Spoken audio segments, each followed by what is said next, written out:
Hello students, welcome to UPCSS O level M4 R5 series का lecture number 6 है। और हम पिछले वीडियो में आईओटी की टेक्नोलॉजीज़ के बारे में पढ़ रहे थे, जिसमें से हमने काफ़ी कुछ कंप्लीट कर लिया था, जैसे Bluetooth, BLE, WiFi, LiFi, cellular, Z wave. इन सब के बारे में हमने पिछले वीडियो में देख लिया था। और जो बाकी बची हुई टेक्नोलॉजीज़ हैं, इनके बारे में आज हम इस वीडियो में पूरा कंप्लीट कर लेंगे। तो यहाँ पर सबसे पहले बात करते हैं RFID की। तो RFID यानी कि रेडियो फ्रिक्वेंसी आइडेंटिफिकेशन, नाम से ही पता चलता है कि जो RFID है ये क्या करता है, रेडियो फ्रीक्वेंसी यानी कि रेडियो वेव्स को आइडेंटिफाई करता है। ठीक है, अब ये काम कैसे करता है, इसका यूज कहाँ होता है, इसे समझते हैं। तो यह एक वायरलेस टेक्नोलॉजी है। इसका इस्तेमाल किसी ऑब्जेक्ट को आइडेंटिफाई या फिर ट्रैक करने के लिए किया जाता है। इसके दो कंपोनेंट होते हैं, टैग और रीडर। RFID टेक्नोलॉजी में दो कंपोनेंट मेन होते हैं, एक होता है टैग और दूसरा होता है रीडर। ठीक है, हम जिस ऑब्जेक्ट को ट्रैक करना चाहते हैं, जैसे कि यहाँ पर हमने देखा कि RFID का इस्तेमाल किस लिए किया जाता है, ऑब्जेक्ट को आइडेंटिफाई करने या फिर उसको ट्रैक करने के लिए। ठीक है, और इसमें दो कंपोनेंट होते हैं, टैग और रीडर। तो हम जिस ऑब्जेक्ट को ट्रैक करना चाहते हैं उस पर RFID टैग लगा दिया जाता है। यानी कि किसी भी ऑब्जेक्ट को अगर आपको आइडेंटिफाई या ट्रैक करना है तो उसके ऊपर आप क्या करेंगे, RFID के जो दो कंपोनेंट होते हैं उसमें से एक कंपोनेंट यानी कि टैग को उस ऑब्जेक्ट पर लगा देंगे। क्लियर है? ठीक है, टैग को क्या करेंगे, आप उस ऑब्जेक्ट पे लगा देंगे। फिर उसके बाद क्या होगा, किसी वस्तु पर लगाए गए RFID टैग को ही रिसीवर द्वारा डिटेक्ट किया जाता है। यानी कि जो रिसीवर होता है, तो आपने जिस भी ऑब्जेक्ट पर टैग लगा रखा है, तो जब वो रिसीवर की रेंज में आएगा, ठीक है, तो वहां पर रिसीवर क्या करेगा, उसे डिटेक्ट करेगा, उसे पहचानेगा। और इस तरीके से RFID टेक्नोलॉजी काम करती है, जो कि बेस्ड है टैग और रीडर पर। ठीक है, टैग हम वहां लगा देते हैं जिस ऑब्जेक्ट को ट्रैक करना है, और रीडर की रेंज में जब वो टैग आता है, ठीक है, तो रीडर क्या करता है, उसे आइडेंटिफाई करता है और हमें उस तरह से सिग्नल देता है। क्लियर है? जिससे उस वस्तु की पहचान होती है। इसकी रेंज लगभग 1 मीटर तक होती है। ठीक है, ध्यान रखना, इसकी रेंज कितनी है, सिर्फ 1 मीटर। ठीक है, 1 मीटर की रेंज में अगर टैग और रीडर एक साथ होंगे तो वहां पर हमें उस ऑब्जेक्ट को हम आइडेंटिफाई या फिर ट्रैक कर सकते हैं। क्लियर है? RFID टैग दो प्रकार के होते हैं, active RFID and passive RFID। ठीक है, अब इनको दोनों को समझते हैं, यहाँ पर आगे बताया गया है। तो RFID होता क्या है ये आपको पता चल गया। ठीक है, RFID में मेन दो कंपोनेंट हैं, टैग और रीडर। अभी इसका हम एक एग्जांपल बताएंगे, आपको तुरंत समझ में आ जाएगा। पहले यहाँ पर active RFID and passive RFID के बारे में देख लेते हैं। तो यहाँ पर एक्टिव RFID टैग को अपना वर्क करने के लिए, मतलब डेटा ट्रांसमिट करने के लिए खुद की पावर यानी कि इलेक्ट्रिक सप्लाई होती है, यानी यह सेल्फ डिपेंडेंट होता है। क्लियर है? समझ में आ गया होगा, सिंपल है। जो RFID टैग होता है, अगर उसके पास अपनी खुद की बैटरी या फिर इलेक्ट्रिक सप्लाई है तो वो एक्टिव RFID टैग कहलाएगा। और इसका ठीक अपोजिट, अगर उसके पास खुद की मतलब इलेक्ट्रिक सप्लाई नहीं है तो वो पैसिव RFID टैग कहलाएगा। और ये किस पर डिपेंड होता है, ये डिपेंड होता है रिसीवर पर। ठीक है, यहाँ पर इसको पढ़ते हैं। पैसिव RFID टैग के पास खुद की पावर सोर्स नहीं रहती, बल्कि यह रिसीवर से आने वाली रेडियो वेव सिग्नल से इलेक्ट्रोमैग्नेटिक इंडक्शन के सिद्धांत पर पावर बनाता है। यानी कि जो हमारा रिसीवर होता है, जो RFID टैग को रीड करता है, तो उससे जो वेव निकलती है उसी वेव से वो पावर जनरेट करता है और फिर ये डेटा ट्रांसमिट करता है। यानी कि जो पैसिव RFID टैग होता है वो रिसीवर पर डिपेंड होता है। बात समझ में आ गई? तो active RFID and passive RFID clear हो गया। अब एक छोटा सा एग्जांपल देते हैं, आपको तुरंत समझ में आ जाएगा कि ये क्या है और कहां पर कैसे यूज किया जाता है। आपने शॉपिंग मॉल वगैरह में, सुपर मार्केट में आपने देखा होगा कई जगह पर इस टाइप का टैग लगा होता है। यहाँ पर आपको इमेज दिखाते हैं। ठीक है, आपने देखा होगा कई सारे क्लॉथ में, टी शर्ट वगैरह में या अलग अलग आइटम में इस तरह का टैग लगा होता है। तो ये क्या होता है, ये RFID टैग होता है। ये क्या होता है, RFID टैग होता है। बात समझ में आ गई? अब इसका काम क्या होता है, इसका काम ये होता है, जैसे आपको पता है कि सुपर मार्केट में या किसी भी शॉपिंग मॉल वगैरह में आप सामान खुद से जाकर के सर्च करते हैं, ढूंढते हैं, पसंद करते हैं और वापस जो है आप बिल काउंटर पर जाके उसे परचेज करते हैं। बात समझ में आ गई? लेकिन अगर मान लेते हैं कोई ऐसा बंदा है जो शॉपिंग मॉल या सुपर मार्केट में गया, उसने सामान देखा, पसंद किया और सामान लेके सीधे निकल गया, बिना बिल किए, मतलब बिना बिल करवाए सीधे वो एग्जिट गेट से बाहर जा रहा है। तो इस कंडीशन में उसके जो कपड़ों में या उसके सामान में जो RFID टैग लगा होगा, ठीक है, क्योंकि ये सभी में लगा होता है ज़्यादातर, तो RFID टैग जैसे ही एग्जिट गेट के रिसीवर, अब जो RFID रिसीवर होता है वो एग्जिट गेट पर लगा होता है। ठीक है, हम नॉर्मली यहाँ पर एक अंदाज़ा लगा रहे हैं, मान लेते हैं कि एग्जिट गेट पर RFID रिसीवर लगा हुआ है, तो जैसे ही वो बंदा एग्जिट गेट में एंटर करेगा तो वहाँ पर क्या होगा, जो रिसीवर है उसकी रेंज में RFID टैग आएगा, जिससे नोटिफिकेशन कहीं ना कहीं मैनेजमेंट के पास पहुँचेगी और उन्हें पता चलेगा कि कोई ऐसा सामान है जो RFID टैग के साथ में ही जा रहा है, तो उस तरीके से वो उस सामान को ट्रैक कर सकते हैं। बात समझ में आ गई। और जब आप बिलिंग करवा देते हैं तो वो आपने देखा होगा कि इस तरह का जो टैग होता है वो आपके कपड़ों से या सामान से निकाल दिया जाता है वहीं पर जहाँ पर आप बिल करवाते हैं। तो बात समझ में आ गई। तो ये होता है RFID टैग। इसका यूज आप भी कर सकते हैं। RFID टैग और रिसीवर का इस्तेमाल आप कर सकते हैं अपने पर्सनल यूज के लिए, ठीक है। चलिए, तो यहाँ पर RFID क्लियर हो गया, रेडियो फ्रिक्वेंसी आइडेंटिफिकेशन। फिर उसके बाद बात करते हैं NFC की। NFC यानी कि नियर फील्ड कम्युनिकेशन। और ये जो NFC है ये भी लगभग RFID जैसा ही है, लेकिन दोनों में थोड़ा सा डिफरेंस है, समझते हैं। तो NFC यह एक वायरलेस टेक्नोलॉजी है और यह टेक्नोलॉजी RFID से ही प्राप्त की गई है। इस टेक्नोलॉजी में भी NFC टैग और NFC रिसीवर होते हैं, ठीक है। इसमें भी क्या होता है, NFC में भी टैग और रिसीवर होते हैं, जैसे कि RFID में होते हैं टैग और रिसीवर, लेकिन दोनों में जो वर्किंग प्रोसेस होती है ये दोनों अलग होती है, ठीक है। फिर यहाँ पर NFC टैग में जो डेटा स्टोर होता है, ध्यान से समझना, ठीक है। NFC टैग में जो डेटा स्टोर होता है उसे NFC रिसीवर द्वारा जो है रीड किया जाता है, ठीक है। NFC टैग में जो डेटा स्टोर किया गया होगा उसे NFC रिसीवर द्वारा क्या किया जाएगा, रीड किया जाएगा। बस इसका इतना ही काम है। इसकी मैक्सिमम रेंज 10 सेंटीमीटर होती है। देखिए बहुत कम होती है, मिनिमम, ठीक है, 10 सेंटीमीटर तक होती है। 10 सेंटीमीटर कितना कम होगा आपको यहाँ पर पता चल रहा होगा, ठीक है। तो 10 सेंटीमीटर तक होती है और डेटा रेट 106, 212 या 424 kbps तक होती है। मतलब डेटा रेट जो है, स्पीड इसकी जो है ये भी बहुत ही कम है। बात समझ में आ गई। लेकिन फिर इसकी ज़रूरत क्यों पड़ी, इसका यूज़ कहाँ करते हैं हम, ठीक है। तो देखिए, जैसे आपको बार कोड के बारे में पता है, ठीक है। बार कोड हो गया, QR कोड हो गया। जैसे आपका QR कोड हो गया, QR कोड में क्या होता है आपको पता है।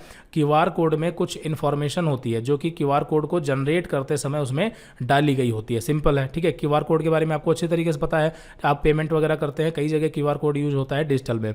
तो वहाँ पर क्या होता है, QR कोड को आप स्कैन करते हैं अपने फ़ोन से या फिर QR स्कैनर से। बात समझ में आ गई। तो यहाँ पर QR कोड में जनरेट करते समय जो भी इंफॉर्मेशन डाली गई होगी उसे आप रीड कर सकते हैं। बस इतना ही काम तो होता है QR कोड का, ठीक है। QR कोड हो या बार कोड, QR कोड में जो इन्फॉर्मेशन डाली गई होगी उसे आप रीड कर सकते हैं अपने QR स्कैनर से। क्लियर है। बिल्कुल उसी तरीके से NFC भी है, लेकिन ये NFC ये एक तरह से नेटवर्क का काम करता है, जबकि QR कोड में आप अपने कैमरे से उसका फोटो लेते हैं, यानी उसे स्कैन करते हैं।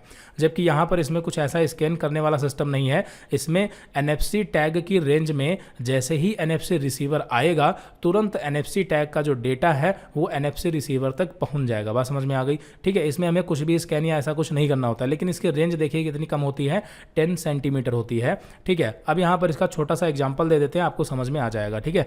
NFC टैग यहाँ पर आपको दिखाते हैं। देखिए इस तरह से NFC टैग होते हैं, ठीक है। इस तरह से NFC टैग होते हैं, छोटे छोटे स्टिकर होते हैं और इसमें ग्लू भी लगा होता है। आप इसे कहीं भी जो है वो चिपका सकते हैं, ठीक है, फिक्स कर सकते हैं। और इसमें कोई भी इंफॉर्मेशन आप जो है वो राइट कर सकते हैं। आप अपने फ़ोन से भी इसमें इंफॉर्मेशन राइट कर सकते हैं, लेकिन उसके लिए आपका जो फ़ोन है वो NFC सपोर्टेड होना चाहिए। अगर आपका फ़ोन NFC सपोर्टेड है तो वहाँ पर आप इन टैग का इस्तेमाल कर सकते हैं। और इसमें छोटा छोटा जो डेटा होता है, ठीक है, मतलब छोटी छोटी चीज़ें जो है वो आप इसमें डाल सकते हैं। जैसे आपको पता है कि जो आपका QR कोड होता है उसमें क्या होता है, उसमें इन्फॉर्मेशन ही तो होती है। जैसे मान लेते हैं हमारी वेबसाइट है upciss.youtube.com वगैरह वगैरह, ठीक है। तो ये हमारी वेबसाइट है। तो अगर मान लेते हैं कि ये जो वेबसाइट है अगर हम किसी को ऐसे ही बोलेंगे तो वहाँ पर हो सकता है कि कोई मीनिंग मिस्टेक कर दे। तो इस वजह से हम क्या कर सकते हैं कि upciss.youtube.com इस वेबसाइट का हम एक QR कोड जनरेट कर दें। तो अब क्या होगा कि अगर कोई भी उस QR कोड को स्कैन करेगा तो उसके अंदर जो इन्फॉर्मेशन डाली गई है, यानी कि upciss.youtube.com वेबसाइट का लिंक है, ये आपको मिल जाएगा। सिंपली समझ में आ गई बात। बिल्कुल उसी तरह से NFC भी है। अगर हम चाहें तो NFC टैग में भी अपनी वेबसाइट का लिंक जो है वो इसमें हम डाल सकते हैं। और इस NFC टैग की रेंज में जैसे ही कोई NFC रिसीवर आएगा, अब वो NFC रिसीवर आपका फ़ोन भी हो सकता है, ठीक है, अगर आपका फ़ोन NFC सपोर्टेड है तो जैसे ही उस रेंज में आएगा, यानी टैग की रेंज में, जिसकी रेंज 10 सेंटीमीटर होती है, यानी कि बिल्कुल आपको समझ लो इस स्टिकर के ऊपर फ़ोन को चिपका के रखना होगा, ठीक है। तो ये चीज़ है। तो जैसे ही रेंज में आएगा वहाँ पर जो NFC टैग में इन्फॉर्मेशन है, यानी कि जो वेबसाइट है, वो उस फ़ोन में ओपन हो जाएगी। तो इस तरह से NFC टैग का हम यूज़ करते हैं। NFC टैग का बहुत सारी जगहों पर यूज़ किया जाता है, ठीक है। इन्हीं सब छोटे छोटे कामों को करने के लिए NFC टैग का यूज़ किया जाता है। NFC टैग में आप अपनी इन्फॉर्मेशन रख सकते हैं, विजिटिंग कार्ड रख सकते हैं, ठीक है। विजिटिंग कार्ड का मतलब अपना address, contact number, email ID, website वगैरह वगैरह ये सब NFC में स्टोर कर सकते हैं। और जैसे ही अगर आपसे कोई इन्फॉर्मेशन मांगता है, आप सिंपली NFC टैग जो है उसके फ़ोन के पास ले जाएं, यानी कि 10 सेंटीमीटर की रेंज में ले जाएं और आपकी सारी इन्फॉर्मेशन उसके फ़ोन में पहुंच जाएंगी सिंपली। ठीक है, कहीं भी कुछ भी स्कैन करने की ज़रूरत नहीं पड़ती है। क्लियर है? ये NFC टैग आगे से कुछ इस तरह से और पीछे से कुछ इस तरह से होता है। ठीक है, और ये पीछे से NFC टैग इस तरह से दिखता है जिसमें यहाँ पर कुछ वायर का कॉम्बिनेशन है। क्लियर है? तो ये बात समझ में आपको आ गई। ठीक है, चलिए यहाँ पर NFC टैग क्लियर हो गया। फिर उसके बाद बात करते हैं जिगबी की। तो जिगबी ये टेक्नोलॉजी है जो IoT में यूज़ की जाती है। तो यहाँ पर जिगबी एक वायरलेस टेक्नोलॉजी है और मुख्य रूप से 802.15.4 पर बेस्ड है। यह लो कॉस्ट लो पावर का समर्थन करता है। इसका सबसे ज़्यादा इस्तेमाल बैटरी इनेबल्ड सिस्टम में किया जाता है। जिगबी कई टोपोलॉजी का समर्थन करता है जैसे star, cluster tree, mesh topology. तो इन सभी टोपोलॉजी पर जिगबी नेटवर्क जो है वो काम करता है, यानी कि जिगबी टेक्नोलॉजी काम करती है। ठीक है, और जिगबी की जो कवरेज रेंज होती है वो 100 मीटर के दायरे में 250 kbps तक होती है। यानी कि अगर 100 मीटर के अंदर इसकी रेंज है तो वहाँ पर 250 kbps तक का डेटा ये ट्रांसफ़र कर सकती है। तो आई थिंक जिगबी समझ में आ गया होगा। ठीक है, जिगबी जो है ये भी एक वायरलेस टेक्नोलॉजी है। ठीक है, और कई सारे ऐसे सेंसर वगैरह हैं जहाँ पर जिगबी टेक्नोलॉजी का इस्तेमाल किया जाता है। फिर उसके बाद बात करते हैं लोरावैन की। लोरावैन यानी कि long range wide area network. ठीक है, long range wide area network. यहाँ पर ये भी एक टेक्नोलॉजी है, बिल्कुल ब्लूटूथ और वाईफाई के जरिए, लेकिन अंतर है। ठीक है, और इसकी रेंज भी बहुत ज़्यादा है। यह एक न्यू वायरलेस टेक्नोलॉजी है। यह लो कॉस्ट लो पावर का समर्थन करता है और इसकी रेंज बहुत ज़्यादा होती है, लगभग 10 से 15 किलोमीटर। आप सोच सकते हैं। ठीक है, जो लोरावैन है इसकी जो रेंज होती है वो 10 से 15 किलोमीटर की होती है, यानी कि 10 से 15 किलोमीटर में आप डेटा ट्रांसमिट कर सकते हैं। जिस तरीके से ब्लूटूथ की रेंज बहुत कम होती है, उससे ज़्यादा वाईफाई की होती है, लेकिन लोरावैन की जो रेंज है ये बहुत ही ज़्यादा होती है और इसकी जो डेटा ट्रांसमिशन स्पीड होती है वो धीमी होती है। जाहिर सी बात है कि अगर रेंज ज़्यादा होगी तो जो डेटा ट्रांसमिशन स्पीड होगी वो कम हो जाएगी, सीधी सी बात है। अगर रेंज बढ़ेगी, कोई भी नेटवर्क हो, अगर रेंज हम उसकी बढ़ाएंगे तो जो उसकी स्पीड है वो कम हो जाएगी। इसको आप एक एग्जांपल से समझ सकते हैं। जैसे मान लेते हैं ये आपका प्लेग्राउंड है। ठीक है, ये आपका प्लेग्राउंड है और यहाँ से आपने एक बॉल फेंकी। यहाँ से आपने क्या किया? एक बॉल फेंकी। तो जब आपने बॉल फेंकी, ठीक है, तो वहाँ पर उसकी स्पीड ज़्यादा थी, लेकिन जैसे जैसे बॉल आगे की तरफ जा रही है उसकी स्पीड कम होती जा रही है। बात समझ में आ रही है ना? तो वहाँ पर बॉल की स्पीड क्या हो रही है? कम हो रही है। तो जितनी ज़्यादा रेंज होगी उसकी स्पीड उतनी ही कम हो जाएगी, सीधी सी बात है। इसी तरह से नेटवर्क में भी होता है। अगर वेव ज़्यादा है, अब जाहिर सी बात है, आपको हमने बताया था कि जो वायरलेस नेटवर्क है, वायरलेस टेक्नोलॉजी है, वो किस पे काम करती है? वेव पर काम करती है। और वेव की जो फ्रीक्वेंसी होती है वो हर एक नेटवर्क के लिए अलग अलग होती है। क्लियर है? तो जिसकी जितनी ज़्यादा वेव होगी, ठीक है, यानी कि जितनी ज़्यादा वेव लेंथ होगी उसकी स्पीड जो है वो उतनी ही कम होगी, यानी कि उसकी जो फ्रीक्वेंसी है उतनी ही कम होगी। ठीक है, अगर वेव लेंथ क्या है? ज़्यादा है तो उसकी जो फ्रीक्वेंसी है वो कम होगी। बात समझ में आ गई? तो बिल्कुल उसी तरह से, ठीक है, फ्रीक्वेंसी के बेस पर ही, अगर फ्रीक्वेंसी ज़्यादा है तो स्पीड ज़्यादा मिलेगी, फ्रीक्वेंसी कम है तो स्पीड कम मिलेगी। ठीक है, ये दोनों चीज़ें एक दूसरे के अपोजिट होती है। अगर वेव लेंथ ज़्यादा हुई तो स्पीड कम हो जाएगी। बात समझ में आ गई? और अगर वेव लेंथ जो है वो शॉर्ट है, यानी वेव छोटी है, तो वहाँ पर उसकी स्पीड यानी कि फ्रीक्वेंसी भी ज़्यादा होगी। चलिए आगे बढ़ते हैं। यहाँ पर इसकी जो रेंज होती है वो 10 से 15 किलोमीटर होती है और इसकी जो स्पीड होती है वो 300 बाइट पर सेकंड से लेके 37.5 kbps तक होती है। ठीक है, यानी बहुत कम होती है।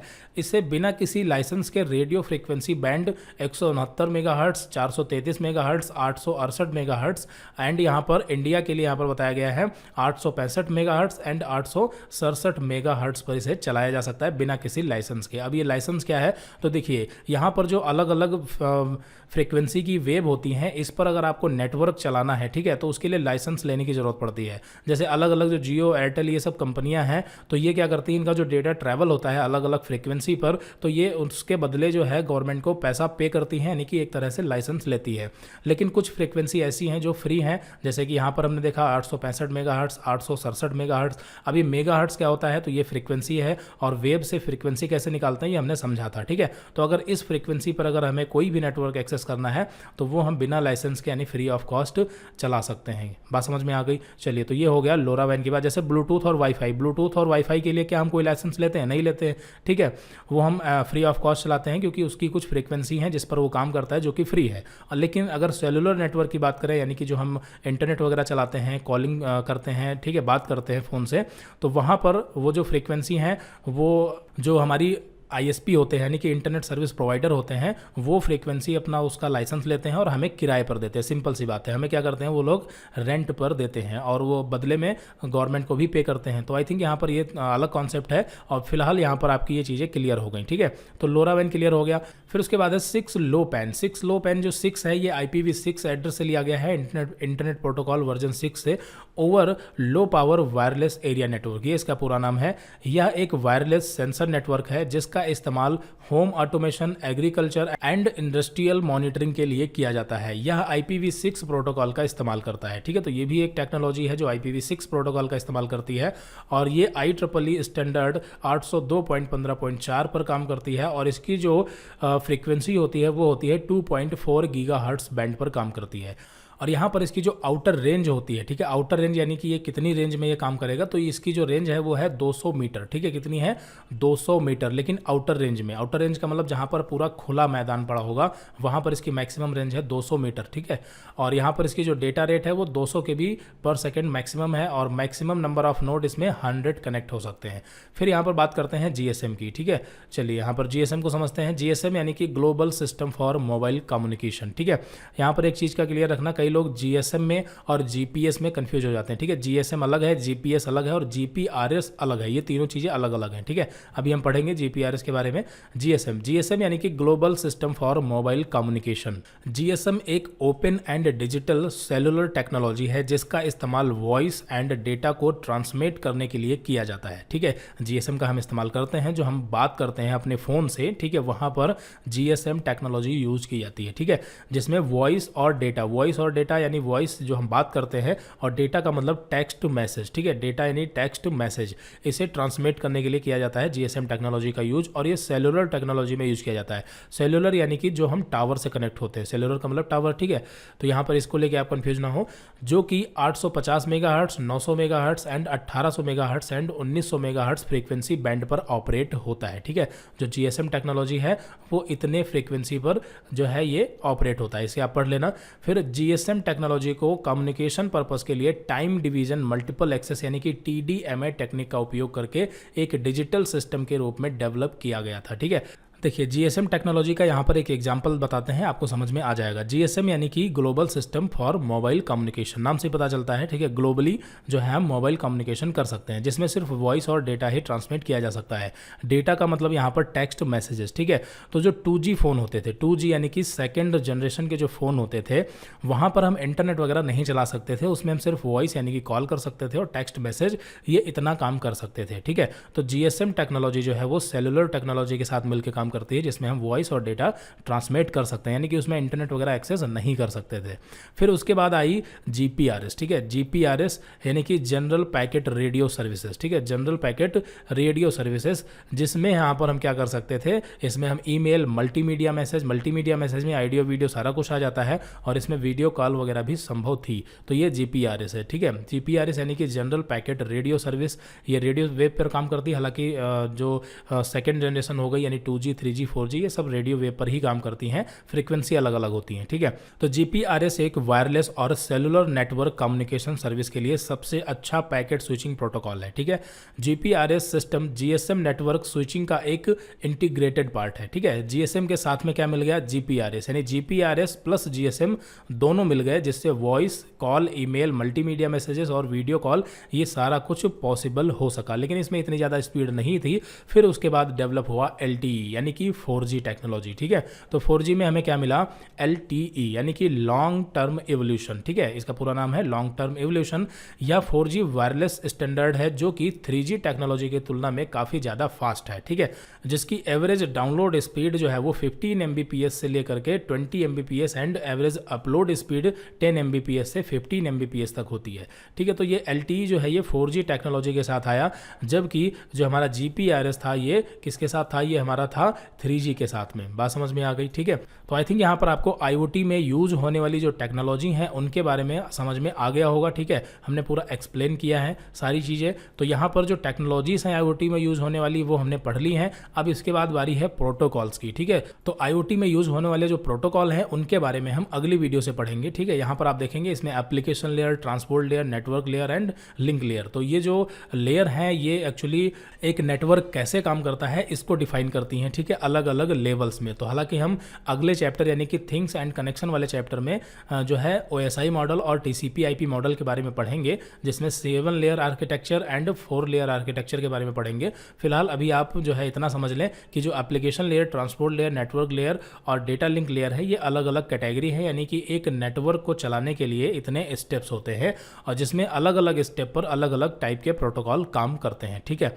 तो यहाँ पर हम प्रोटोकॉल के बारे में अगली वीडियो से पढ़ेंगे, जिसमें HTTP, COAP, web sockets, MQTT ये सब प्रोटोकॉल अगली वीडियो में पढ़ेंगे। तो मिलते हैं अगली वीडियो में। Okay, so thanks for watching this video.